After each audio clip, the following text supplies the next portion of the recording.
ve başüstü dolaplarını açmayınız. Tüm elektronik cihazlarınızı kullanabilirsiniz. Uçak park pozisyonuna ulaştığında başüstü dolaplarını açarken dikkatli olunuz. Star Airlines üyesi Türk Hava Yolları ile uçtuğunuz için teşekkür ediyor. Sizlerle yeniden karşılaşmayı diliyoruz.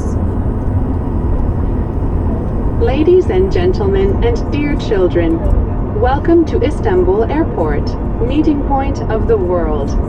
We hope that you had a pleasant flight. For your safety, please remain seated with your seatbelt fastened until the seatbelt sign has been turned off, and do not open the overhead bins. You may use your electronic devices. Please be careful while opening the overhead bins when the aircraft reaches its final parking position. Thank you for flying with Turkish Airlines, a member of Star Alliance.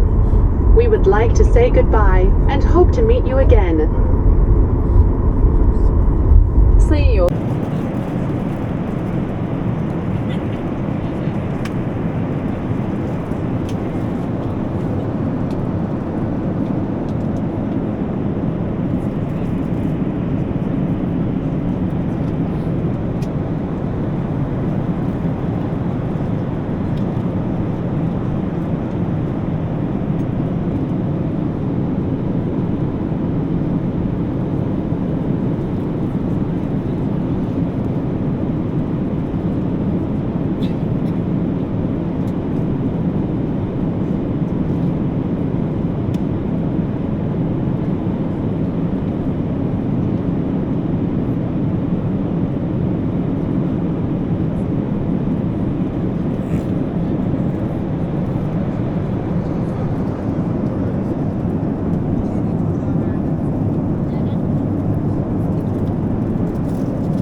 Teşekkür ederiz.